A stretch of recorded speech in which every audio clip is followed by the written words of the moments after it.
The latest news has shocked the world of gospel music. David Phelps, the legendary tenor of the Gaither Vocal Group, found himself at the center of a devastating and shocking tragedy that no one expected to see. Just a few minutes ago, messages appeared that plunged fans, fellow artists, and the Christian community into complete disbelief. The story, which once seemed common in the life of this beloved artist, quickly turned into one of the most heartbreaking and mysterious deaths of the year. The details are still being clarified, but one thing is clear: this loss will forever leave a mark on Phelps' life and legacy.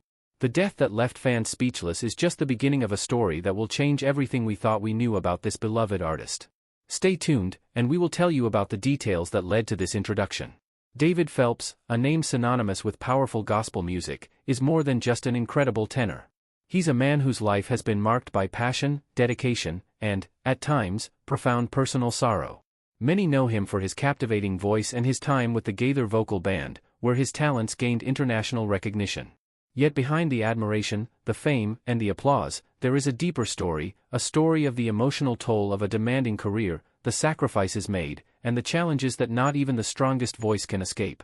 David's life has been one of highs and lows, marked not only by career triumphs but also by struggles that shook him to his core. His journey, both personal and professional, is one of resilience fueled by a deep love for his family, his faith, and his music. This is not just a tale about success in the spotlight but about a man learning what truly matters when the world fades into the background and all that's left are the people who have always stood by him. Born on October 21, 1969, in Houston, Texas, David Norris Phelps was raised in a family that cherished both music and education.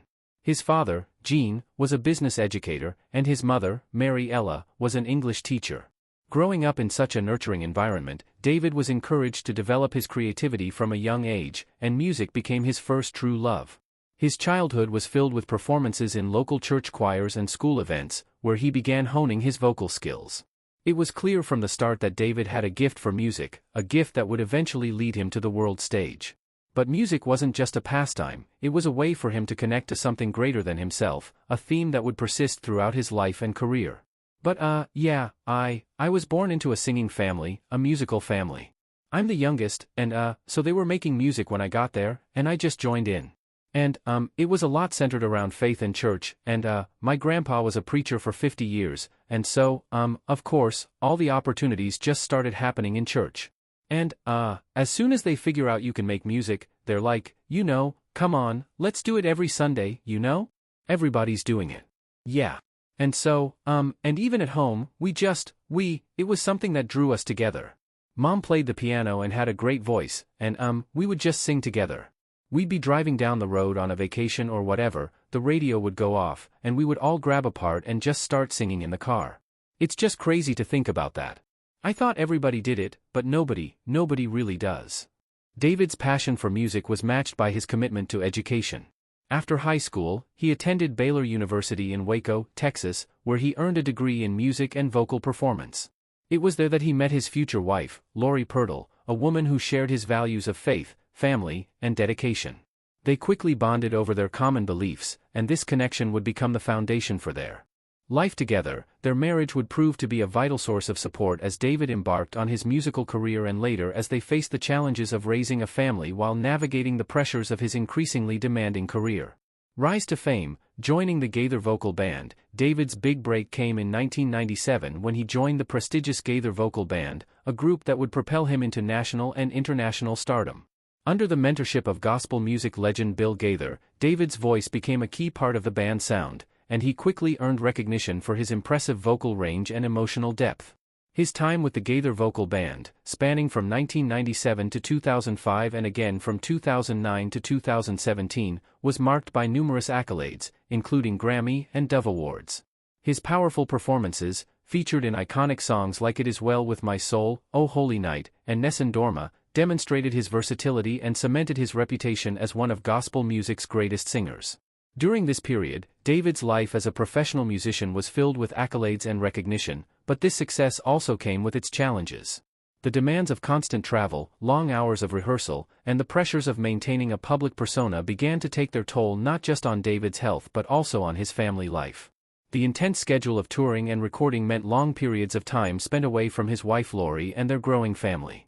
We listened to all different types of music and, found that I think it's helped me over the years, find the beauty and not be put off by just a specific style before I've heard the song because, you can hear, if there are people who don't like country music, but if they come across a song, if they're open to it, they're like, wow, that's really great, And so we just listened to all different types. My parents had season tickets to the opera, but, when Dolly Parton was in town, we were there to watch her, and, at the Houston Livestock Show and Rodeo, I remember seeing Larry Gatlin and the Gatlin brothers there, and Mom and Dad had an 8-track player, which is the worst format of any media, that could have been. I don't know if remember the 8-track? It would stop in the middle of a song to switch sides right on its own, and it would just fade out. That was just part of it's just ridiculous. But the strain of success, balancing career and family life, as David's career flourished, the distance between him and his family began to grow. While Lori remained supportive of David's ambitions, she found herself often alone, balancing the demands of raising their children while supporting her husband from afar. For David, the intense schedule of tours and recordings meant time away from his family, which began to strain the emotional bonds they had worked so hard to build. Though Lori understood the sacrifices David made for his career, there were times when the emotional toll became apparent. She missed the intimacy and closeness that David's constant absence had begun to overshadow. Their struggles were not just about the physical distance but also the emotional distance that developed over time. The pressures of raising a family while both partners maintained careers in an industry that demanded so much energy and time created moments of tension that both David and Lori struggled to navigate. David, in particular, found himself battling feelings of guilt. He questioned whether he was doing enough as a husband and father, and the emotional weight of this uncertainty began to weigh on him. Meanwhile, Lori silently carried the burden of keeping everything together at home, all while maintaining her own sense of purpose and identity outside of her role as the wife of a famous musician. I knew some of the things how songs in any genre will kind of pop out and go bigger than the genre itself, and I knew some of those songs I bowed on my knees and cried holy, and some of them so joining Bill and Gloria when after they started the Homecoming stuff was a real education for me. I mean a huge education cause I had followed them of course back in the trio days. We had that 8-track of the trio fully alive. Oh yeah, it was great, but we of course listened to all of that stuff and I hadn't really followed a lot of the Southern gospel stuff that they had ventured into, and that time was a huge education for not only the amazing songs, many of which I do now but also the artists that paved the way for pop artists and country artists that are doing what they do today. So it was amazing to be able to tour with some of those icons. The turning point of voice in crisis. The turning point in David's life came when he faced a vocal injury that threatened his ability to continue singing for a man whose voice was his livelihood. This injury was more than just a physical setback, it was a devastating blow to his sense of self-worth. The thought of losing his ability to sing, the thing that had defined him for so long, left David feeling uncertain of his future. The physical pain of the injury was immense, but the emotional anguish that came with it was far more profound during this difficult period. Lori became David's rock. She offered unwavering support, reminding him of his worth beyond his career. Her constant encouragement and belief in him helped him work through the anxiety and fear that came with his uncertain future. Despite the challenges, Lori's faith remained strong, and she reminded David that their true value wasn't tied to his career or his voice but to their faith, their love, and their commitment to each other. As David began his recovery, he realized that his life needed to change. The demanding nature of his career had forced him to overlook the needs of his family, and he knew that he needed to make adjustments if he was to preserve his health, his marriage, and his relationship with his children. He began to scale back on his commitments, recognizing that his family's well-being had to take precedence over his professional success. If you understand the music industry at all, it's built on people that do what they do, and many do it very well. They have a job to do to get a certain song or certain artist out. It's difficult. Let's say it's easier when they can pinpoint exactly what to do with this artist, and so of course as I jumped into what I do in my career, it was very tempting for a lot of people in that area to try to direct me into be the this of gospel music, be this of go, because they have to try to fit a box around what you're doing, while those shoes just did not fit, and I didn't always fight against it. Sometimes I tried it on, and it just felt so uncomfortable after a while.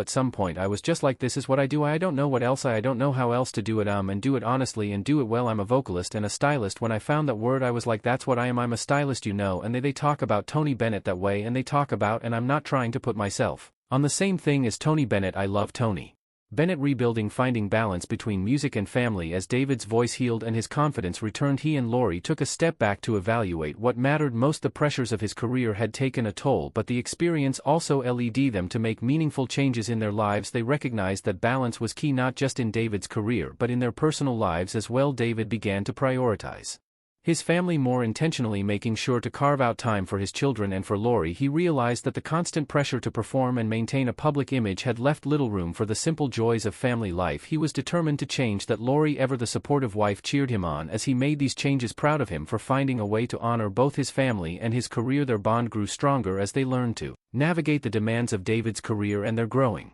family with grace. David and Laurie learned that the key to success wasn't just in professional accomplishments but in nurturing their relationship and staying present for their children. They found a rhythm that allowed them to be both successful in their individual careers and close as a family. They learned that no amount of fame or professional achievement could replace the importance of being there for each other and for their children. But there are many artists that would go on that list of being stylists that I quickly have found myself going, oh, I feel like that, I feel like that's more of who I am. And it's difficult sometimes for people in different genres to go, what do we do with this, because this radio station here is set up to play country music, new country music, so what are we going to do with you since you sang a country song but you're not necessarily a country singer, so we play one of your songs but we can't play all of them. So it is a challenging on some aspects, but it is also freeing because what I do just feels is natural to me. It's who I am, and I'll sing None Dorma and then sing Go Rest High on That Mountain and maybe sing Until Then or sing a more contemporary song like our new song called Trouble that it's just a blast, sing every night, and it's a prayer, it's a take on a psalm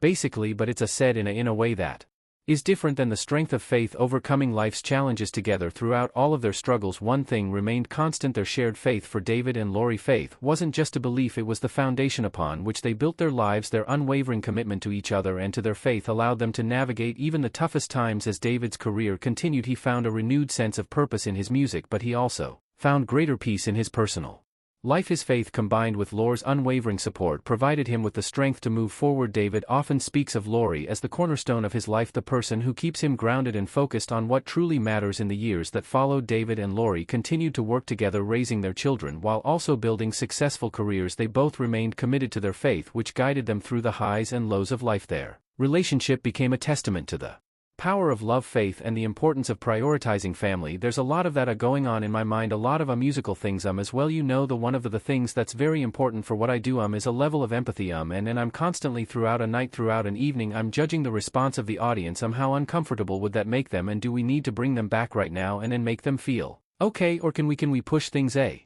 little bit more, or because I always feel like when this starts you're going to some people in the audience are going to be like but just stick with me because by the end of it we're going to be best buds. That takes a level of discernment in what's happening live in the moment, because not every place is going to respond, and touring is very interesting because so much affects it, not what's going on around in the world right now. Are the tragedies in the world right now are affecting what we do on a basis. The temperature of the building makes such an amazing difference in the response of a crowd. David's legacy, a life defined by music and family. David Phelps' story is one of extraordinary talent, but it is also one of personal growth and resilience. From his early days in Texas to his rise as one of the most respected voices in gospel music, David's journey has been one of both triumph and struggle. His professional achievements are impressive, but it is his personal journey marked by sacrifice, love, and faith that truly defines him. As David continues to perform, record, and share his music with the world, he does so with a renewed sense of purpose. His career may have been built on his vocal talent, but it is his dedication to his faith and his family that truly fuels his work. Through it all, David has learned that even the greatest challenges can be overcome with love, faith, and the support of those closest to us. In the end, David Phelps' legacy is not just one of musical excellence but of a man who remained true to his values even in the face of adversity. His story is a reminder that no matter how successful we become, the most important thing is always the people we love and the faith that sustains us. The culture of that has been built by the venue. Whether it's a PACA, whether it's an art performing arts center, or whether it's a church, the culture that's been built there within that makes a big difference on how that evening is going to go. And so many things make a difference and that makes it even more challenging and more important to be in the moment and try to be open enough to pivot. But you take every bit of that into consideration, and fans need to see that you take that into every consideration to make sure that when they walk away, Know they've experienced something. I hope so, and that comes across. I want to give you know my goal is to enrich people's lives with art, hopefully. And of course every night before we go out we pray that the name of Jesus is lifted up, and every song MHM, and that doesn't have to just be or a song that overtly Southern gospel or Christian. It can be. David and Lori Phelps' journey is a testament to the resilience of love, faith and family. After years of navigating the highs and lows of a demanding career, they learned that success isn't defined by accolades or public recognition, but by the strength of their connection and the foundation they had built together. Their story is one of personal growth, of realizing that even the most remarkable careers are secondary to the people who love and support you unconditionally. David's career continued to thrive as he found new ways to connect with his audience, using his platform to inspire others while sharing his deep faith and passion for music. However, the real transformation took place within his home and heart. As much as he loved performing and recording, the true purpose of his music became clear. It was a means to bring glory to God, uplift his family and touch lives through the power of faith and authenticity. For David, the lessons learned through his struggles were invaluable. He came to understand that balance was the key to maintaining both personal happiness and professional